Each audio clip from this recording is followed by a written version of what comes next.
నమస్తే. బీహార్ ఎన్నికలో ఇప్పుడు ప్రస్తుతం భారతదేశం మొత్తం బీహార్ వైపు చూస్తుందనే చెప్పాలి. అక్కడ ఏ పార్టీ గెలుస్తుందని. అయితే ఇప్పుడు రీసెంట్గా ప్రశాంత్ కిషోర్ గారు తేల్చి చెప్పేయడం జరిగింది ఏ పార్టీ అధికారంలోకి రాబోతుంది అనేది. సో ఇదే అంశం మీద ఒకసారి విశ్లేషణ తీసుకున్నాం. ప్రస్తుతం మనతోటి political analyst, senior journalist Jagdev ఉన్నారు. ఇంటర్వ్యూలోకి వెళ్ళిపోదాం. Hello sir. హలో జకి. సార్, ఇప్పుడు ప్రశాంత్ కిషోర్ గారు సో రాజకీయ వ్యూహకర్త అనే చెప్పాలి. సో ఈయన ఒక పార్టీ ఇప్పుడు అధికారంలోకి రాబోతుంది, ఇదే గెలుస్తుందని పక్కా చెప్పేసినట్టు తెలుస్తుంది. ఏంటి సార్ దాని డీటెయిల్స్? మీరు అన్నట్టు రాజకీయ వ్యూహకర్త, స్ట్రాటజిక్ మేనేజర్గా కొనసాగారు. అవును. ఐపాక్ టీము వాటితో చేశారని కూడా చూసాము. దాని నుంచి బయటకు వచ్చేసారు. తర్వాత ఎవరెవరో వచ్చారు. ఆంధ్రప్రదేశ్లో గత ఎన్నికల్లో, అంతకుముందు ఎన్నికల్లో జగన్మోహన్ రెడ్డి గారి పార్టీకి కీలకంగా వ్యవహరించారు. తర్వాత ఆయన చెప్పినట్టుగా జగన్మోహన్ రెడ్డి గారు ఓడిపోతారు అని కూడా చెప్పారు. అదే జరిగింది. ఇవన్నీ పక్కన పెడితే ఆయన ఒక 5-6 నెలల కిందట ఒక స్టేట్మెంట్ ఇచ్చారు. నేను ఈసారి ఒక పార్టీ పెట్టబోతున్నాను, నేనే రాజకీయాల్లోకి రాబోతున్నాను. జన్ సురాజ్ అనేదో పార్టీ స్టార్ట్ చేశాడు. అయితే ఇప్పుడు అది ఎన్నికల్లో పోటీ చేసి ఎంతమందికి ప్రభావితం చేస్తుందో తెలియదు. కానీ ఆ సందర్భంగా ప్రశాంత్ కిషోర్, అందరికీ తెలిసిన పేరు పీకే. బీహార్ ఎన్నికలు అనేవి ఎప్పుడు చాలా కీలకంగానే ఉంటాయి. ఎందుకు కీలకంగా ఉంటాయంటే, జనరల్గా మన వరకు ఉన్న సమాచారం, సౌత్లో వరకు మాట్లాడుకునేది ఏంటంటే, ఇండియాలోనే అత్యంత ఇబ్బందికర రాజకీయ పరిస్థితులు కానీ, ఇబ్బందికర సొసైటీలో ఉండే ఇబ్బందులు ఎక్కువగా ఫేస్ చేసేది బీహార్ రాష్ట్రం వల్లనే మనం సినిమాలో చూస్తుంటాం, మాట్లాడుకుంటుంటాం. అందుకే బీహార్ ఎక్కువగా డెవలప్ అవ్వలేదు. ఇండియాలోనేది వర్స్ట్ స్టేట్ బీహార్ అని కూడా చాలామంది స్టేట్మెంట్ ఇచ్చిన సందర్భాలు ఉన్నాయి. కాకపోతే బీహార్లో ఏదైతే నితీష్ కుమార్ గారి హవా కొనసాగుతుందో ఎన్డీఏ భాగస్వామి కూటమితో, సో ఇప్పుడు అదే ఎన్డీఏ భాగస్వామి బీజేపీతో కలిసి మరొకసారి తమ యొక్క అదృష్టాన్ని పరీక్షించుకోవాలనుకుంటుంది. మరోవైపు వేరే పార్టీలు కూడా ఉన్నాయి. ఇదేంటది మహాదిగ్బంధ్ ఏదో సంథింగ్, వాళ్ళు కూటమి ఒకటి పక్క ఉంది. ఎవరు గెలుస్తారు ఏంటి? మహా అయితే ఎక్కువ అవకాశాలు ఎన్డీఏ కూటమికి. నితీష్ కుమార్ గారే తన యొక్క రాజకీయ ధురంధరుడు కాబట్టి బీహార్లో కొంతలో అయినా గన్ కల్చర్ ఎక్కువ. బీహార్లో ఈ డాన్స్, మాఫియా డాన్సు, ముఠాలు, ఈ కల్చర్ ఎక్కువ ఉంటుంది. మీరు చాలా వెబ్ సిరీస్, సినిమాలో కూడా మీరు చూస్తే మీకు అర్థమవుతుంది బీహార్ కల్చర్ ఆ విధంగా ఉంటుంది. ఈవెన్ నాకు తెలిసిన క్లోజ్ ఫ్రెండ్స్ కూడా కొంతమంది ఈ సైట్ వర్క్స్ కోసం కానీ, బీహార్లో కొన్ని రకాల మార్కెటింగ్ వర్క్స్ చేయడానికి అక్కడికి వెళ్ళినప్పుడు వాళ్ళు చూశారు. వాళ్ళు వచ్చి డబ్బులు డిమాండ్ చేస్తారంట. ఇవ్వకపోతే పాయింట్ బ్లాంక్లు కనిపెడతారంట. అంటే వాళ్ళు లెక్క చేయరు. చాలా మనకు వార్తలో కూడా చూసాం మనం చాలాసార్లు. ఒక పవర్ఫుల్ ఐపీఎస్ ఆఫీసర్ వచ్చి ఎంతోమందిని ఏరివేసాడు, లేదంటే చాలా ఇబ్బందులు అయ్యేవి. అది కూడా ఏంటి, సాధారణమైన ఒక కూలీగా కెరీర్ స్టార్ట్ అయ్యి వాడు ఒక పెద్ద డాన్ అయిపోతాడు, పెద్ద ముఠా నాయకుడు అయిపోతుంటాడు. ఏది మన జంట నగరాల్లో నైముద్దీన్ ఎవడైతే లాస్ట్ టైం చంపారో, అలాగా అట్లాంటి క్యారెక్టర్లు ఎక్కువ ఉంటాయండి అక్కడ. ప్రభుత్వం అన్న భయపడరు, పోలీస్ వ్యవస్థ అన్న భయపడరు. అక్కడ పోలీసులు, లా అండ్ ఆర్డర్ ఉండదు అనుకునే పరిస్థితుల్లో ఈ జన్ సురాజ్ అనే పార్టీ పెట్టి బీహార్ని ఒక వీటన్నిటి యొక్క చెడ్డ పేరు నుంచి బయటికి తీసుకొద్దామనే ఆలోచనలో ప్రశాంత్ కిషోర్ ఉన్నట్టు తెలుస్తుంది.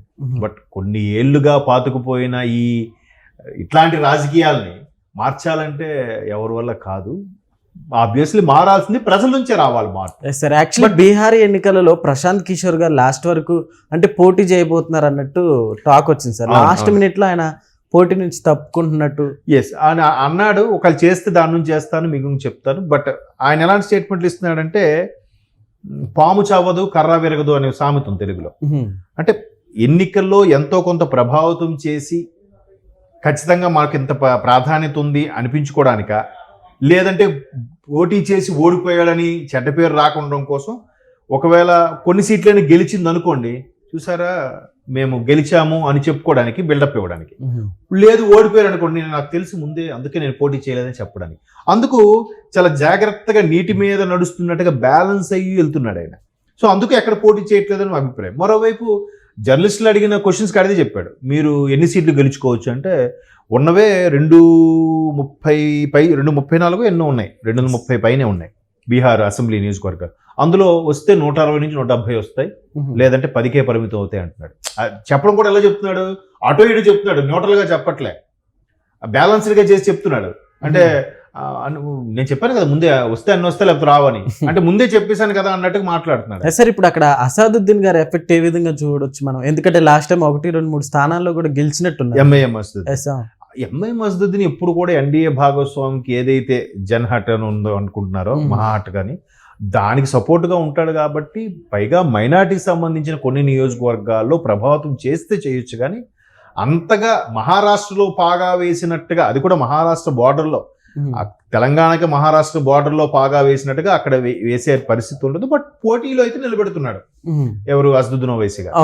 బట్ అక్కడ ఎన్డీఏ భాగస్వామ్యం అలాగే నితీష్ కుమార్ పార్టీ చాలా పవర్ఫుల్గానే ఉన్నాయి.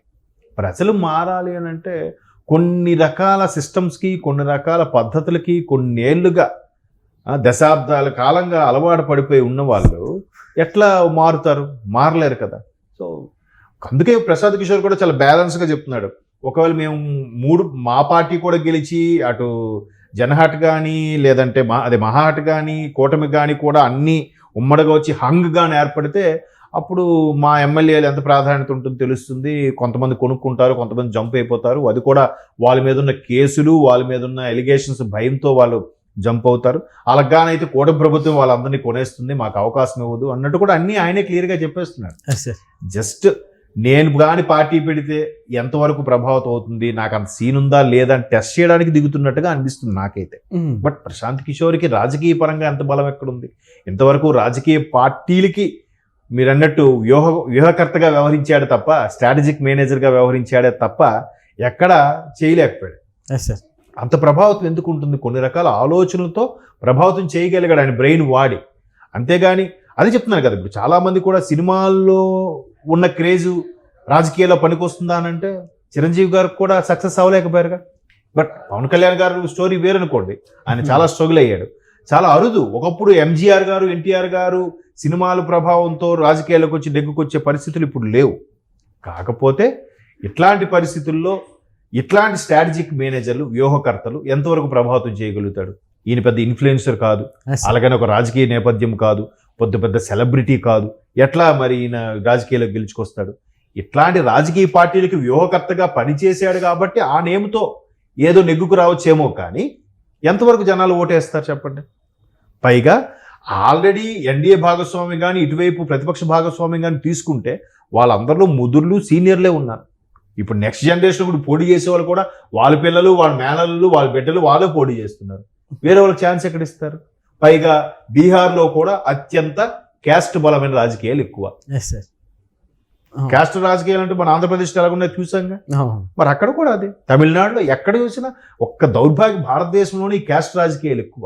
మత రాజకీయాల కన్నా క్యాస్ట్ పరమైన రాజకీయాలు ఎక్కువ కాబట్టి అంత ఈజీగా దొరకదు. ఈయన అందుకే బ్యాలెన్స్డ్గా జవాబు చెప్పాడు. ఈయన మేమే వస్తే 10 వస్తాయి, లేకపోతే 160, 170 వస్తాయి అంటున్నారు.